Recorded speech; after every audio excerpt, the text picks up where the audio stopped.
Okay,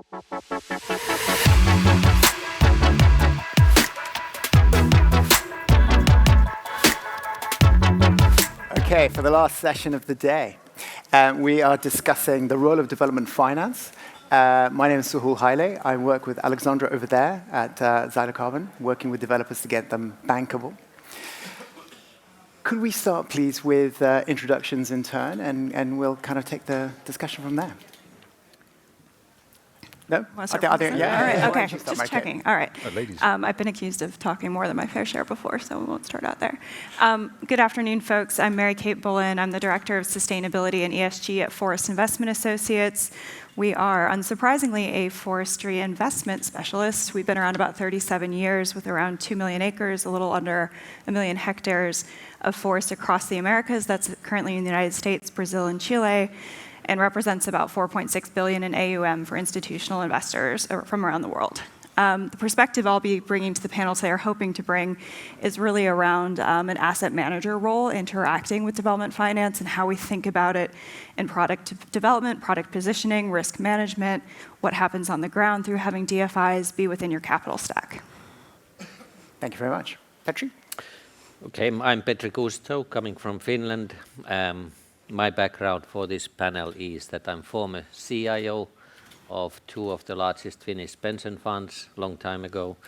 And I've also been a CIO of one of the DFIs, or sovereign wealth fund in Middle East. My background on natural capital investing is that I was the first chairman of Finnish Tornator, which is 600,000 hectare forest company. And I was also the co-founder for Dasos Capital. Nowadays, I do a little bit more theoretical thinking, and I've challenged modern portfolio theory with my own decision-making framework within impact investing, and have some other businesses to run as well, but they are not the focus of today. Thank you very much. Charles? Yep, thanks very much. I'm Charles Groom, a director in the investment team at British International Investment. BII, for those not familiar, is the UK's development finance institution, and the mission is quite simple, really. It's to maximize impact without losing money, and we've been doing that, more or less successfully since 1948. We do have a major focus on climate today, not surprisingly. We look to invest around 1.5 to 2 billion sterling a year across Africa, India, Southeast Asia, and broadly speaking, 30% of that should be in climate finance. And obviously, nature-based solutions need to play an important role within that. And I can talk about some of the examples of what we're doing in there during the session.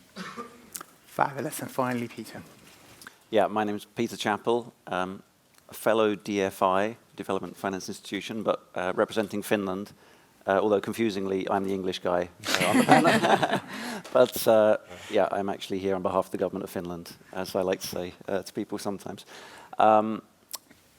Finnfund has about 1 billion assets under management, 1 billion euro.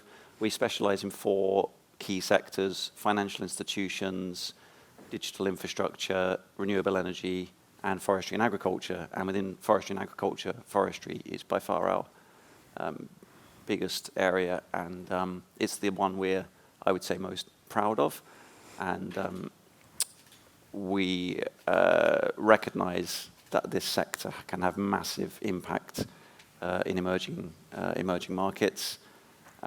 So yeah, looking forward to talking more. Fantastic.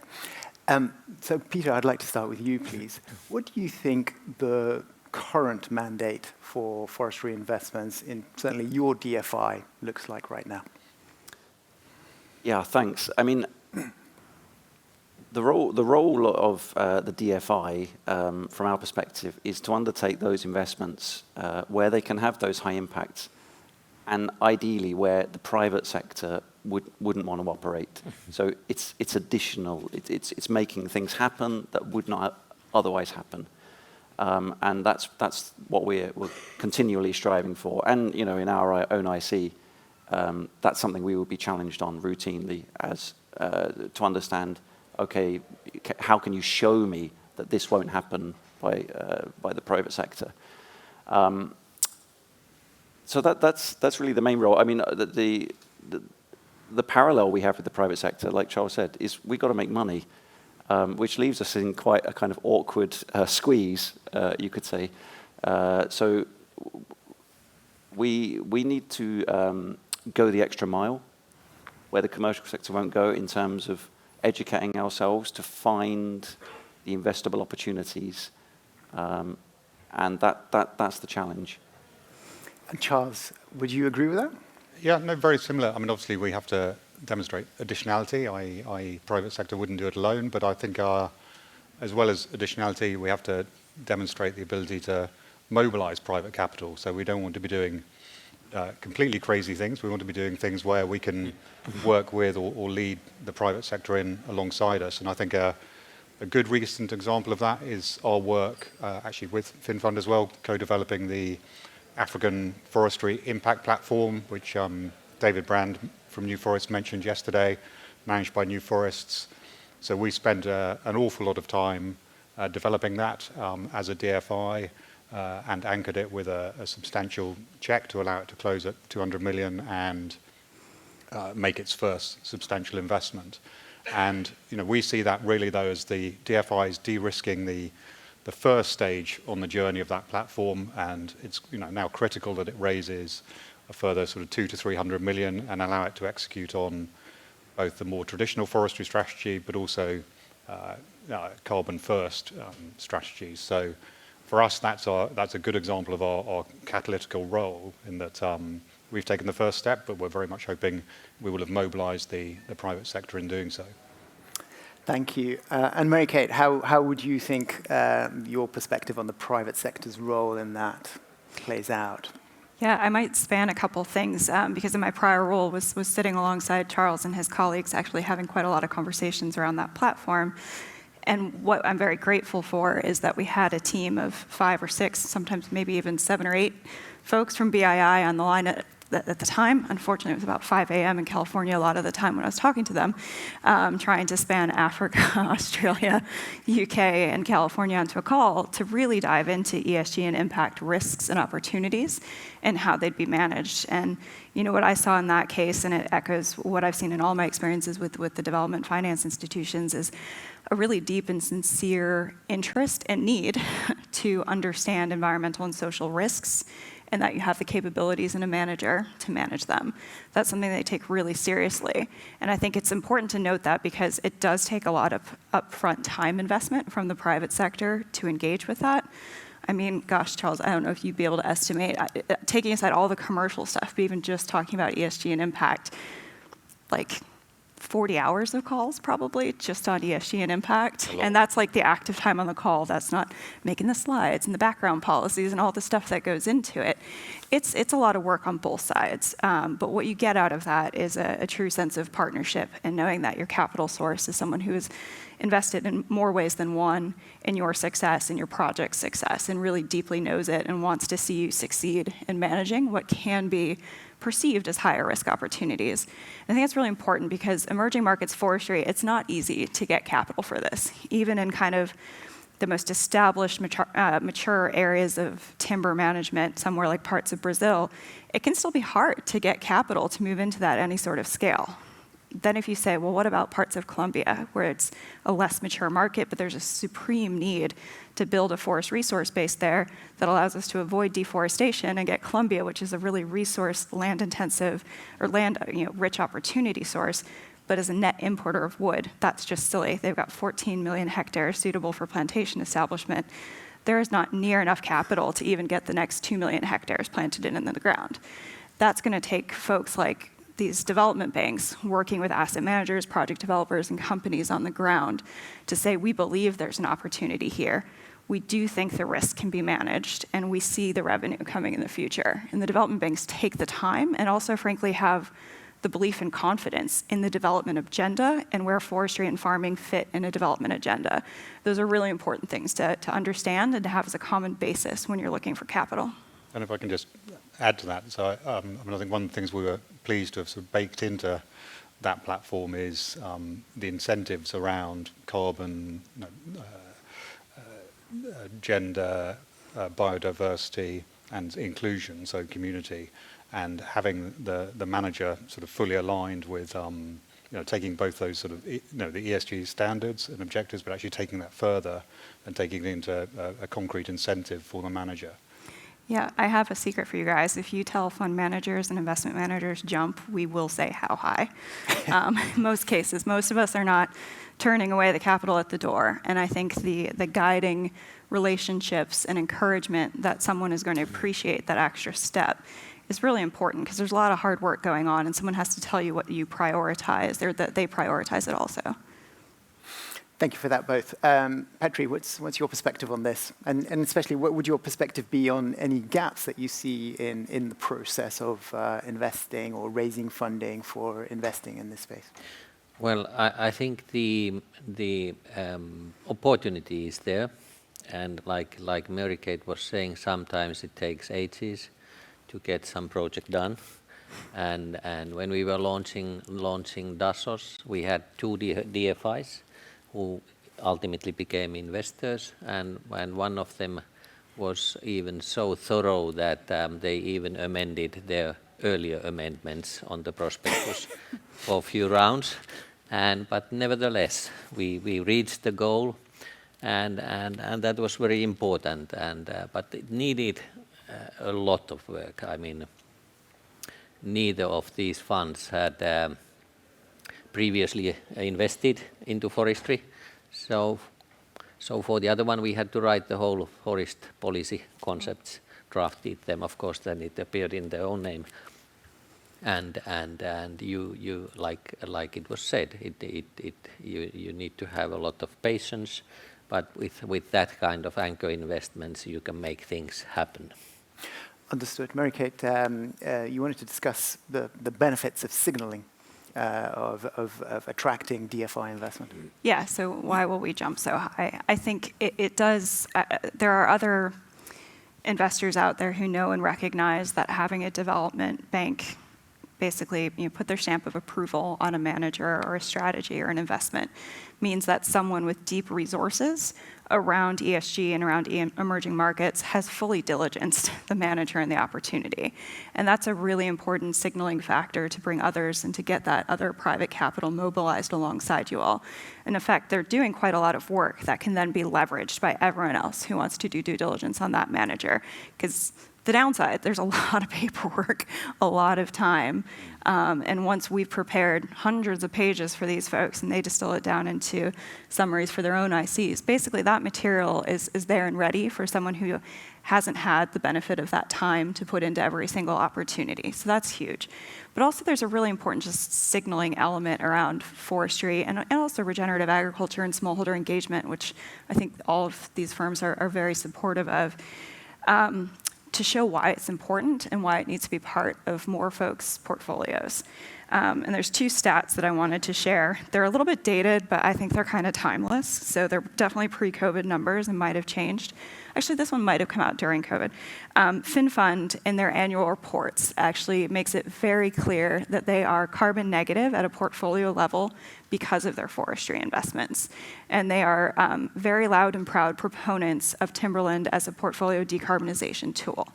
That's very, very helpful. We're able to then turn around and use that report, take snippets and snapshots and use the methodology, which is pretty clearly laid out, and show institutional and other impact investors, hey, look, folks who really understand climate issues and are taking a stand on climate action are using forestry as a key tool in that fight. That's super helpful, huge signal. And then here's the dated facts, but I hope are still timeless. FMO had said once that for every dollar that they invest into forestry, they get 9 times the positive climate impact that they get out of their average portfolio, and 5 times the climate impact that they got out of even renewables. So when they want to get climate impact out of what they're doing, they're directing money through forestry. Again, that's hugely important as a signaler for those of us who are trying to get money into good climate outcomes, nature outcomes on the ground. So huge, huge signaling. And if anyone, this isn't a very impact theory heavy event, but the ABCs of impact, and there's impact classifications. Signaling is a huge way of catalyzing more money into good investments.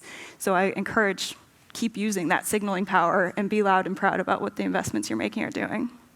Fantastic. I'd like to drill into a little bit more, please, the various bits of signaling that could be done here, and especially the sorts of business models that the DFIs are willing to accept.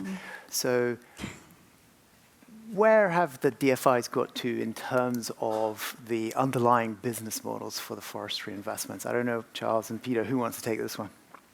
Well, happy to. And I mean, just to reference the previous point, I mean, the thing is about impact, I think, in forestry. I mean, of course, we can't just go and buy an existing forest where everything's just business as usual. There's no impact there.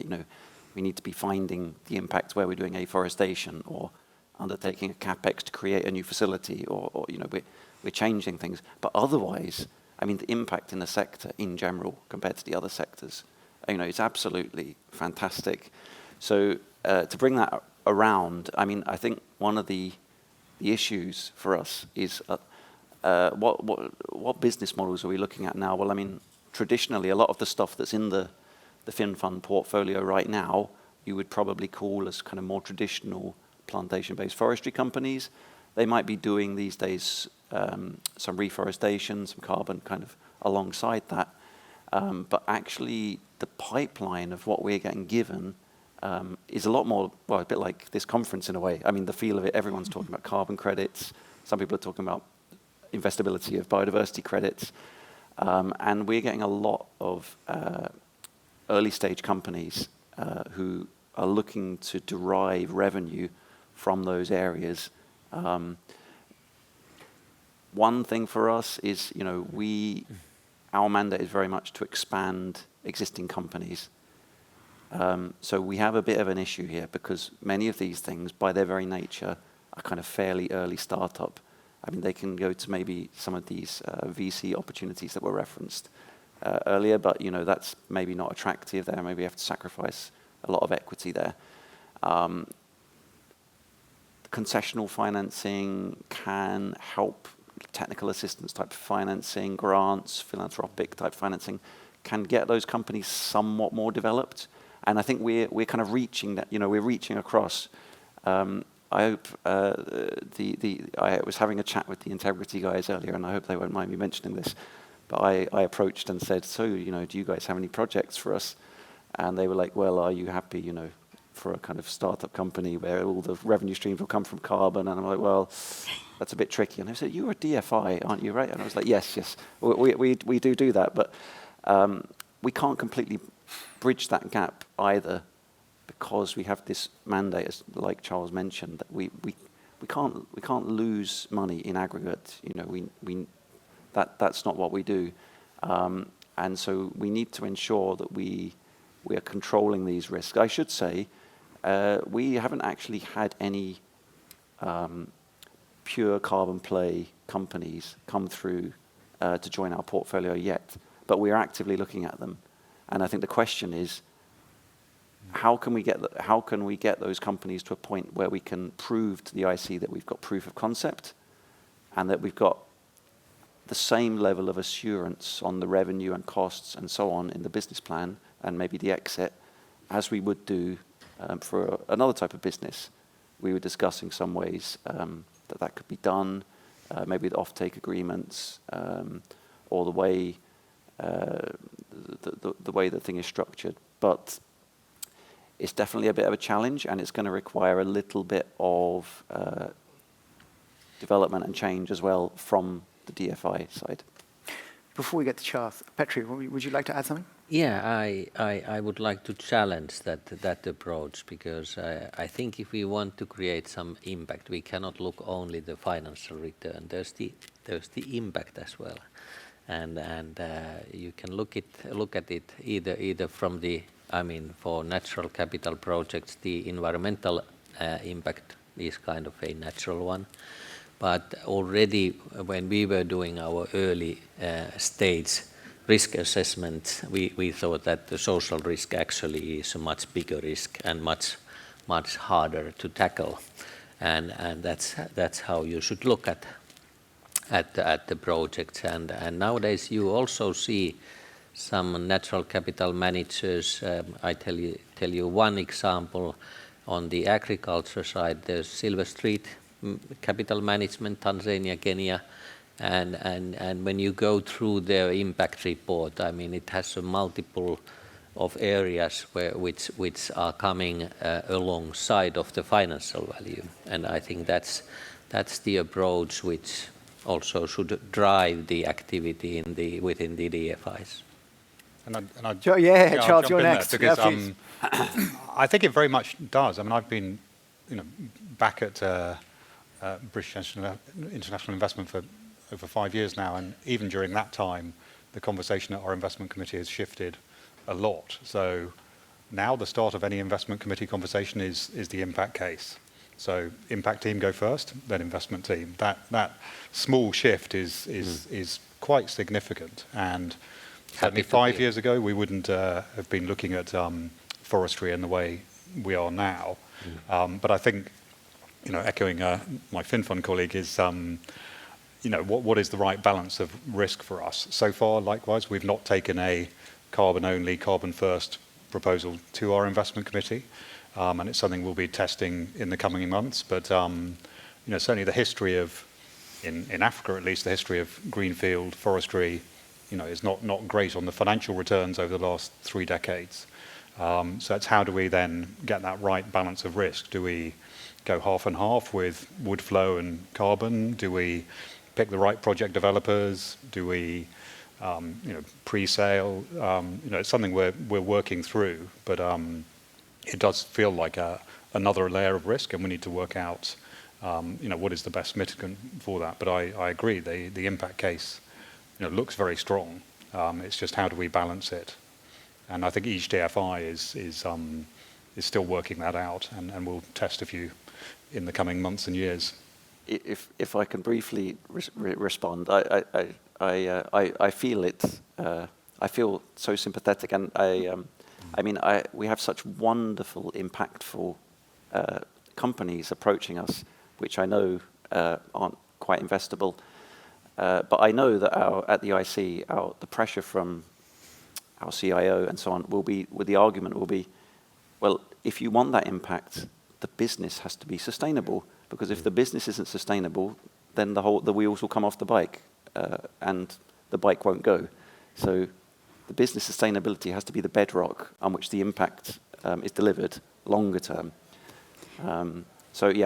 But this is a very difficult area. Absolutely agree. And I'm coming from a background where we very much believe that the real asset provides a real return over time.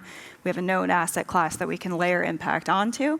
Absolutely. But I kind of challenge, what would it take for someone? Is it because we're bringing, or not we, but folks are bringing you reforestation-based carbon projects, nature-based carbon projects, and it's coming in through a nature and forestry lens, when in reality, they're just pitching you a new business. And what would it take for that business case to be investable? Take it out of forestry. It's just any new business model put in front of you. I would agree with that. And I would, is there regulatory change that you think is required for this to become a viable business case for you? In particular, let's say Article 6 credits. So if a business came up to you and said, I'm going to basically sequester carbon in some African country, and for whatever reason, let's say we're 2, 3, 5 years ahead, I can generate Article 6 credits and these are going to have value. At what point does this become a business as opposed to forestry? I think the way you framed that is absolutely bang on. And that is absolutely the way I would take it to the committee, as to say, we don't need to worry where the revenues come from. We just need to be assured that the revenue is there. Okay. Well, it's one tangible thing. Just to add to that, I would say that the context as well is maybe a bit different for us as DFIs, just because we're specifically operating in emerging markets. So the context, for many of the guys who have responsibility for ensuring that Finnfund doesn't lose money, is that they've previously invested in many forestry and agriculture companies in emerging markets, and if you plotted the actual returns versus the projected returns, you'd have something like a kind of piece of modern art, I think, which would show the returns all over the place. So the some of this stuff is quite high risk, but at the same time, there is the element of kind of saying we shouldn't be prejudiced against new forms of revenue. Absolutely. What do you think are the risks that are top of mind for your IC on these types of projects? Is it coming from execution risk, the revenue risk, the future market risk, the team risk? Like, what are the top ones that you see consistently coming up? Yeah. Country, is it? Because I assume you deal with the country considerations all the time. What's different about these types of projects? Yeah. I mean, I think going back to the question there about what would it take to look at this as a sort of standard business proposition. I think the management capability is going to be absolutely sort of crucial, and understanding the different management teams needed across the different steps. So when I sort of conceptualize a carbon only project, it seems to me you need very strong project development skills combined with very strong carbon market knowledge and understanding, ability to liaise with government, obviously, and community, and then if it's in a fund structure, layer that all in with a traditional fund management structure. So the management across all of those pieces is key. I think what is different and hard to assess, certainly for me, and I think in general at the moment, is what is the level of market risk in the carbon markets, given the uncertainty around regulatory development, regulatory changes, and it's just very early. So how do you mitigate that in the early years? Is it through forward selling? Is it through combination of wood flows and carbon? That's what I think makes it different. Agreed. Petri, anything you'd like to add? I think it's not the issue of regulatory issues. It's more the question of change of mindsets. That where do we want to focus? What do we want to achieve with our money? And for the ICs, the difficulty is always challenging from the time horizon perspective. The revenues usually start coming quicker than how you can create the true impact, and this is extremely hard to assess, and it needs a lot of leadership from the management of the DFIs to understand this and then allow the mandate to happen. Peter, what struck me of what you said just now is that your mandate is to essentially to invest in existing companies and grow them. That assumes there are existing companies, and you're working in emerging markets. So, finding companies that meet your various requirements, balance sheet or trading history or whatever it is, must be quite difficult. How do you talked a little bit earlier about reaching out. How do you see it best that these companies get over that trough? Yeah, it's a bloody hard gig, I tell you. I mean, actually, funnily enough, we had there was a DFI meeting in London last week with a few private sector as well, the Partnership for Forest event, and this was exactly described. And in fact, they actually at one moment put a slide up on the screen which physically showed a big trough. It was a kind of time versus financing. And I think one of the things is in other industries, maybe the grant and philanthropic and TA type funding, it's more easy to get projects into that bankable stage. But I think when you're talking about trees and forestry, and innately these things take time. Before you can plant trees, you need to set up the nursery. You need to plan where that's going to go. You're going to need the people on the ground in the region. Everything's happening somewhere extremely remote in an emerging economy. Maybe you haven't even got the people with the know-how. So there's so many steps to go through, and it takes so long. And you need several years to get to a point, I would say, where you can really demonstrate, yes, we can actually we can prove that we can feasibly establish native trees, re-establish them from this region. We've got the team, we've got the proof that the trees grow, we've got the nursery and the infrastructure and everything to do it. To get to that point can take several years. And that early stage funding, maybe it's only going to last 18 months or who knows, or 6 months even. So at the moment, this is the challenge. And like you said, by the very nature, many of these businesses, especially in carbon, are in the startup phase. And this is a thorny issue. I don't know if anyone else has ideas. I'll comment on this a little bit, and I'm going to show some of our cards. But we were in a process seeking to get basically technical assistance money around more innovative strategies that really leaned in on impact. But they still had a large portion that was dedicated to timber production, because we're trying to, in the end, make a product that the DFIs are even saying they would invest in, because it can't be all carbon. It has to be exposed to a core return driver in a known market. And we are getting pushback. There's too much commercial stuff in here. There's not enough specific forest landscape restoration or guarantees of that. And we're talking about, a potentially unknown set of future opportunities, putting parameters around that. And we were caught in this own tension of if we wanted to get the funding, we would have had to push the product to something that would have been much less investable, not only for the development banks, but certainly for any other investor coming into it. So even what money is coming out now, which is good, there's more pots of money to pull from, are still really hard to tap into. And certainly we have such pools of capital now. We have more concessional, higher risk for higher impact pools of capital, but we really want to see that deployed alongside a more traditional investment with a strong management team and a sort of proven model. At different times or the same time? Either can be done at the time of the first investment, or it could be done later as an addition to the portfolio or a risky venture alongside an existing company. So either. But pure standalone, that would be a step too far. Petri?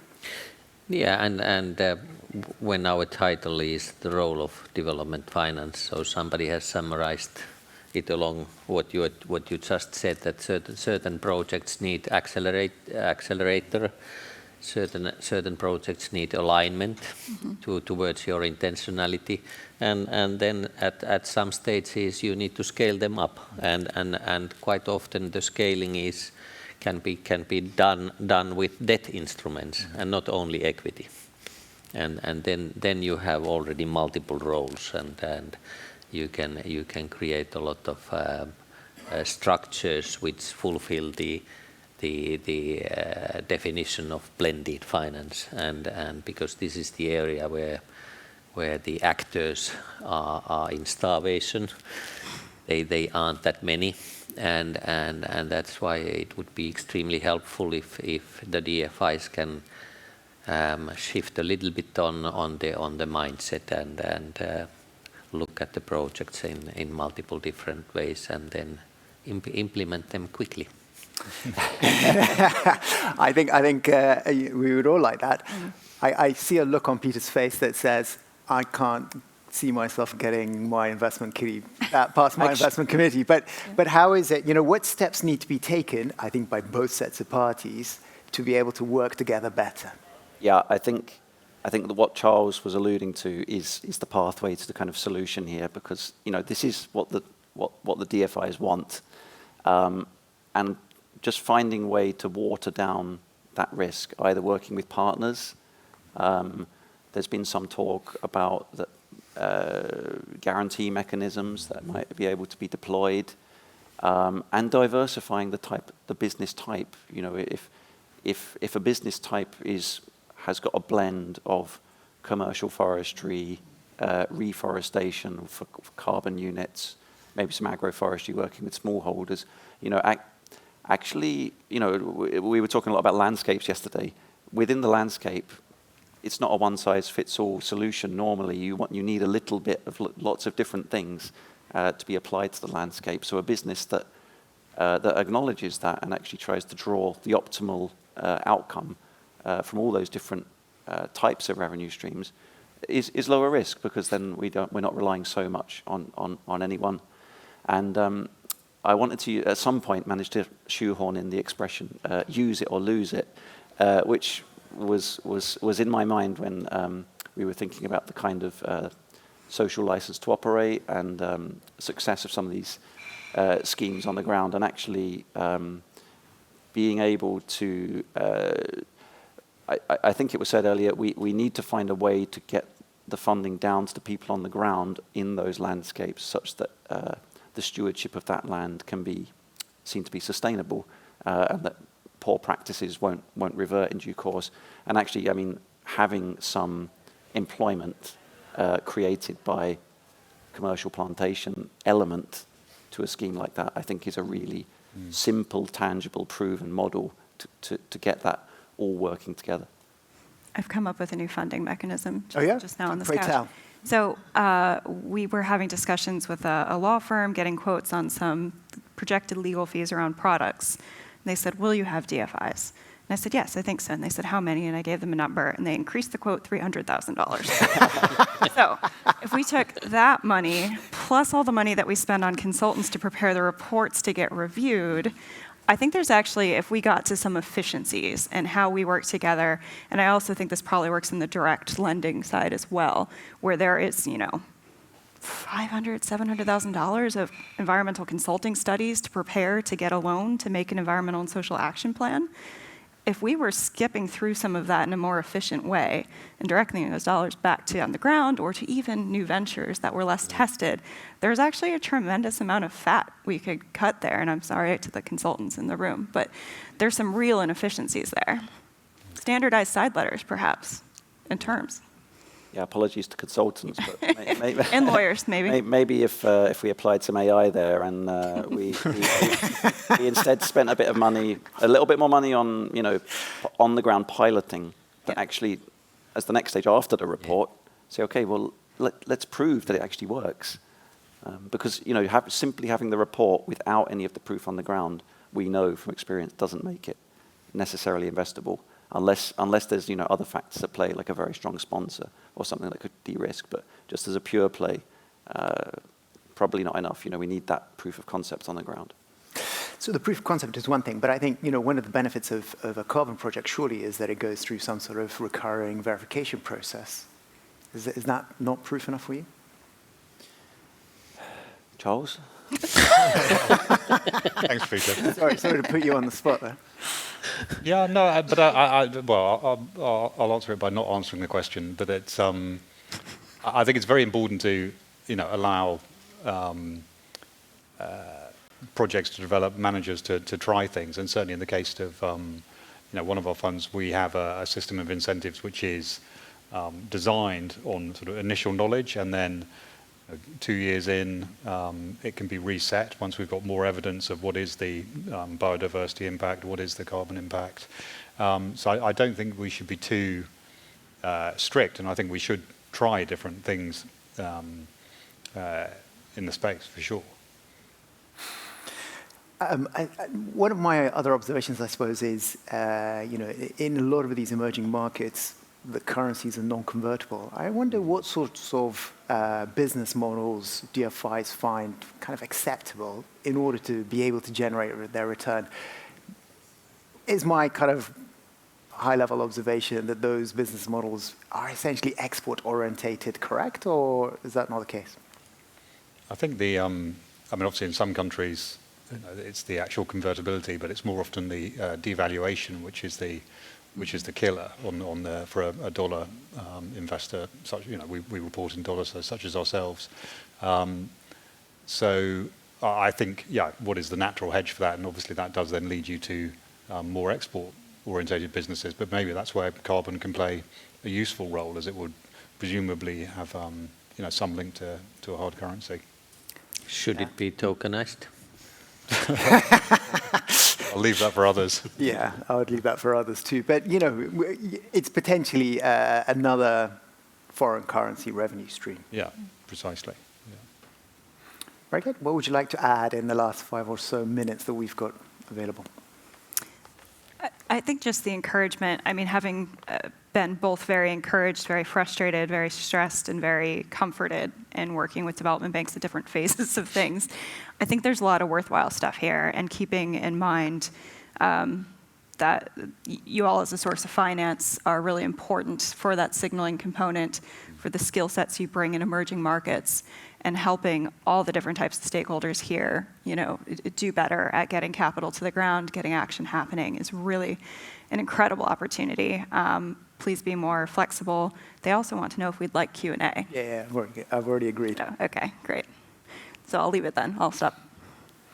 Petri? Well, I think one of the challenges with when we are creating solutions to newly established areas, which I still think forest represents, is that in order to get these kind of a blended finance type of transactions, it's not only about money. You have to change also the mindset and how these things are structured. Usually when I see these different kind of events where we talk about impact, we have either the pension funds are herding in their own groups, or DFIs, or wealth managers, but you don't see that there would be some cross-sectoral activity. And quite many have said to me that when we talk about also DFIs and then the private sector capital, is that how can it happen? Because people don't even know each other. Agreed. Charles? Well, briefly with the time, I think for us we're very excited to be having the range of conversations in the room over the last yesterday and today, and I think for us it's finding the path where we can experiment a bit, try some different approaches, and put some capital at risk. Peter? Yeah, just echo what Charles said. I mean, I hope I didn't come across as too much of a negative Nelly, but day in, day out, I'm searching for the investable projects, and as I say, we're reaching out. So, call to action. Like, if you think you've got a project, please do contact us, and we'll talk. Excellent. Peter's number is 078. Right. I'd like to open this up for the floor to ask the panelists some questions, if there are any. It's not one. Thank you so much. Great panel. My name is Leslie Dershinger, founder and CEO of Terra Global. We've been in the nature-based solutions sector since 2006, so we're not a startup, which is great. But what I heard from Finnfund, and I had the opportunity to speak to you one-on-one, and also BII, is it seems like, and this is what I'd like your kind of confirmation, that you're getting comfortable with, for the right reason and for the right project or fund, carbon as an income stream, and being willing and able to take risk, every other thing. And is that correct? Because that's a nice change if it is. We're comfortable. This is a politician's answer now. We're comfortable with all income streams, I'd say, as long as we can feel confidence in them, and that's referring back to the earlier discussion. I mean, me myself, if I see a carbon income stream, that's not a red flag for me. But like, if I can't see then the detail of where that carbon income stream is going to come from, that's the red flag. So it's not the carbon income in itself. Yeah, and similar. And I think it's how we sort of balance it out. Have we got the right team to deliver it? Are they balancing it with, say, wood flows? Is it pure carbon? So where is the balance? I think that's what we'll be looking for. I'd paraphrase, they want to see some certainty to their revenue stream. I think I heard as long as it's not the only revenue stream. So. Yeah, I'm not of your world, so that maybe this is a really stupid question. But do you have some I don't know, 10 questions which are reasonably simple to understand, that if the applicant can't say yes, then just tell them to go away, so they don't do all this really anti-selection, shall we say? Not exactly, but the way I would think about it, I mean, I should confess, I'm fairly new to this world myself, and I'm still learning my way through it a little bit. But the way the best analogy I can think of is it's a bit like Dragon's Den. So they don't say exactly the same things to every person, but you get the general theme, and it's equity and debt deals. So the nature of the instrument affects what's the important things to ask. So it's a little bit different every time. But I think we have, certainly for BI, we have pretty sophisticated and experienced teams looking at screening different opportunities. So yes, there is some very quick filters that can be applied. I think what's new is we haven't yet taken a carbon-dominated proposal through our system. So that's the new bit, and hence the answer about what's the right balance. And I don't think we're perhaps this time next year we'll be able to give a more specific answer. But I think it's something we're willing to test. It's fascinating to me because I come from this world of timberland investment, and we tend to think we're really traditional and a little bit steadfast. And to that point, plenty of us and our peers have been making those investments that are beyond the appetite of those in the development world. It's interesting. Hi, Ben Gatley from Climate Impact Partners. Just a question on carbon revenues. How do you view the future price of carbon in your valuation of potential opportunities? I think I would very briefly. I would just say with all future revenues, quite often you see applicants have applied multipliers or that kind of thing. I don't like that. I mean, unless you've got some kind of extremely strong rationale. I mean, even if it's a timber deal or so on where we know timber demand is going to, some people say, go up by 300% by 2050. I think you should be conservative in that area when investing. Yeah, and I think for us it's as I say, we haven't properly tested one yet. So for us it's more understanding what's the market risk. There may be a price projection, like that, no doubt. But what are the market dynamics? What's the regulation around that? So I think the first point is to understand what market level of risk are. We see events happening all the time which would damage that price projection. So I think the first step is to really try and deeply understand the market risk in the context of the particular country and the particular carbon revenue stream. Do we have any further questions? Unless we don't, we're actually out of time.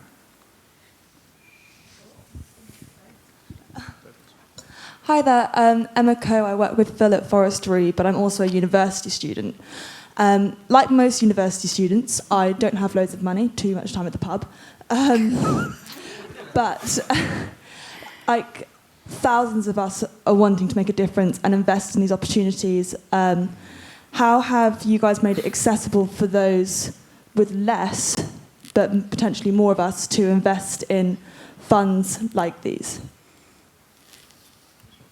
I can respond a little bit. It's super hard. So pretty much everything that's been talked about yesterday and today is going to be funded through the private markets, which needs some scale and tends to be highly intermediated and hard to get into. Folks like ourselves and others who've been here are having a lot of talks about how to make this accessible to what I'd call a retail investor. So that's you or me, what we can do with our own money. So that rather than just buying a share of Apple or Nike or in a given ETF on the exchanges, that I could go and say I'd like a nature-based or a natural capital linked thing. There's some challenges around illiquidity to that, because to make these impacts happen on the ground, you have to hold something really long term. You need patience. And when you've got the stock market, especially doing what it's done the past few years, you've seen it even probably just while in uni, people panic. They want their money out. They want in it, they want out. You need that liquidity. And that's a harder thing to do. But there's plenty of smart structuring minds, I think, who can help make that happen. In the meanwhile, I can say since when I first started having any money to put into like retirement or things like that, just ESG-linked ETFs, which have really low cost bases, have really, really improved in accessibility, and the performance data is there. Because when I was in uni and when I was 23 and had my first 401k in the US, I couldn't put it into any ESG funds. They weren't available to me. And that's changed. So that's good news. So I have faith that like these really cool projects will get more democratized soon. And I guess the other answer is maybe tokenization and NFTs and all that stuff, but I don't understand how it works, so I wouldn't put my money there. If I may continue, I think in the beginning, most of the forestry products were targeted to institutions. And that seems to be changing a little bit. In the Nordics, we see already that during the couple of last years, there's been much more retail demand for forestry assets than the larger institutions have been doing, which on the other hand have already had an exposure to the asset class for a while. And I think this will continue because if we look at some impact-related studies, the institutions don't yet really care that much about what their impact is.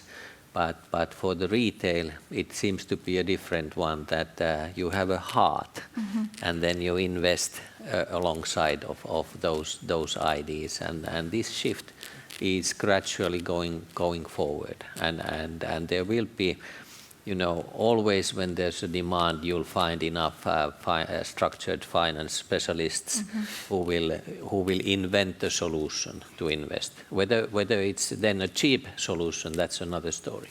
There's one more thing. I know we're a little long, but there's something you can do at the pub also, because fortunately, what we consume is tied to all these supply chains. Right. And so I'm pretty sure here in the UK, there's several beer companies that are B Corps. And that means that they've gone through independent auditing, that their business models are good for people and planet as well as their profits. And so looking for B Corps and supporting good businesses, £5 at a time can make a difference. And where your snacks are coming from and supply chains, voting every day with our dollars is probably the best we can do in day to day. If I could add one more thing to that, certainly we have seen a couple of business models which essentially involve almost donation capital, where retail individuals are donating money for impact projects, and there is a very definite connection between the donation and the impact, and this kind of reporting and that sort of thing. I would think if that sort of model can be scaled, and the idea that I'm thinking of is quite powerful, because it actually kind of tries to target the gaming community, and there are like 1 billion or 2 billion gamers out there. And if you can convince them to give you $1 or $2 a year, it actually adds up to a little bit of money. It would be incredibly powerful. I think, if you think about emission reporting and scope 1, 2, and 3, eventually all corporations are going to have to manage their scope 3 emissions, so the emissions from using the product or service.